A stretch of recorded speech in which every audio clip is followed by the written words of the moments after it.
बहू और बेटी की कहानी, पारिवारिक कहानी। अनीता फोन पर अपनी माँ से बात कर रही थी। कह रही थी, माँ मैं बहुत थक गई हूँ घर संभालते संभालते। यहाँ मेरी थकान किसी को नजर नहीं आती। कुछ दिन आराम करना चाहती हूँ। सोच रही हूँ कुछ दिनों के लिए अपने मायके आ जाऊँ।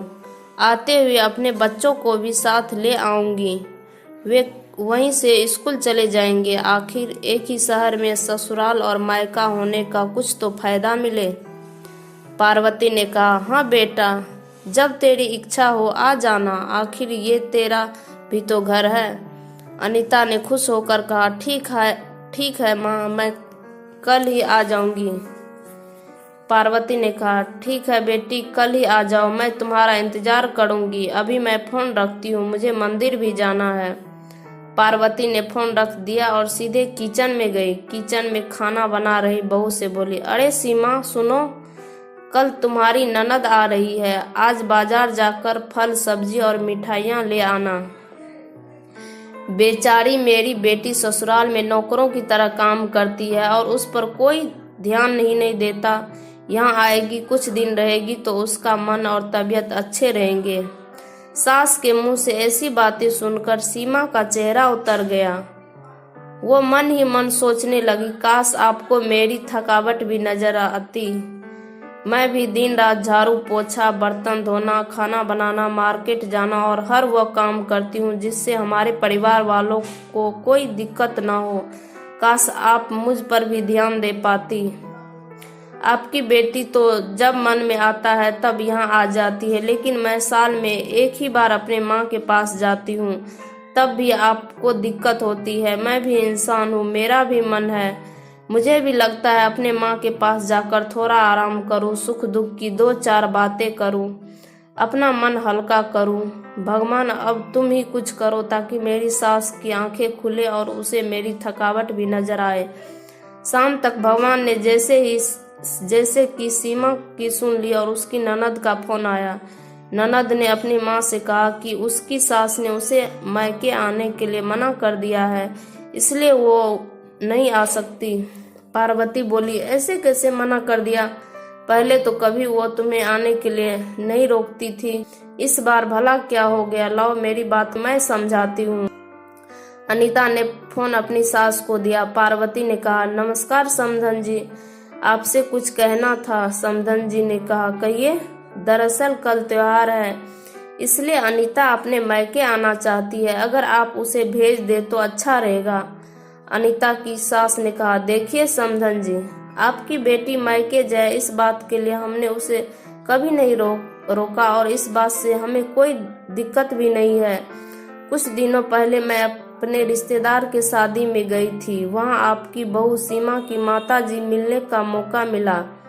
उनसे गपशप करने के दौरान उनकी बातों से पता चला कि सीमा को साल में एक ही बार अपने मायके जाने को मिलता है और वो भी बहुत कम समय के लिए। मुझे लगता है आपको पहले सीमा को उसके मायके भेज देना चाहिए और वो जब मायके होकर आ जाएगी तो मैं अनीता को आपके पास भेज दूंगी।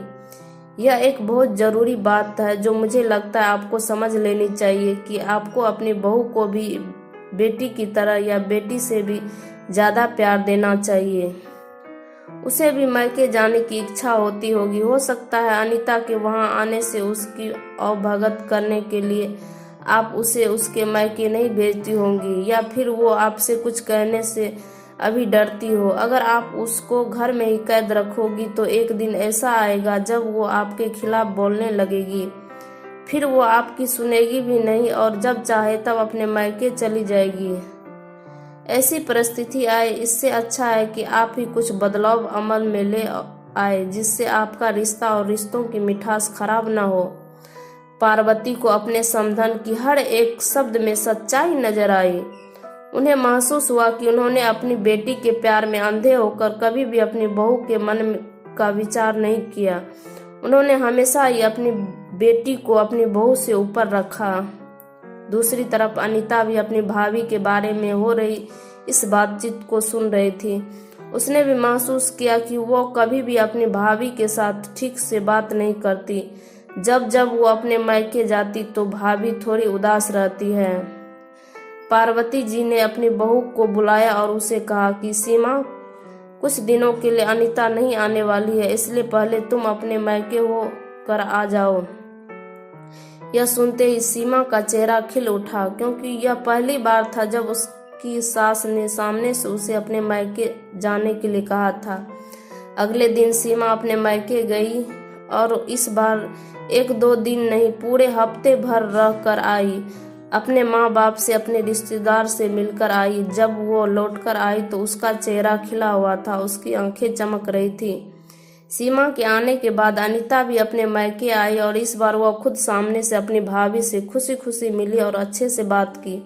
अनीता ने अपनी माँ से बात करके उन्हें भी अच्छे से समझने में मदद की। वो कहीं न कहीं सीमा के साथ गलत व्यवहार कर रहे थे। दूसरी तरफ सीमा अपने ससुराल वालों के बदले रवैये से बहुत खुश थे। वो खुशी खुशी सबका ध्यान रखती और हर काम प्यार से करती। वो ध्यान रखती कि कोई भी ऐसी बात या काम न करे जिससे घर में तनाव माहौल पैदा हो। पार्वती जी अपनी बहू को खुद ही समय समय पर मायके भेज दिया करती। एक छोटे से बदलाव ने सास बहू और भाभी ननद के बीच की कड़वाहट को दूर कर दिया, रिश्तों को और भी ज्यादा मीठा मजबूत कर दिया। उम्मीद है कि यह कहानी आपको पसंद आई होगी। अगर पसंद आई है तो इस वीडियो को लाइक करें और अपने दोस्तों के साथ शेयर करें और इसी तरह की मजेदार कहानियों सुनने के लिए इस चैनल को सब्सक्राइब करें। धन्यवाद।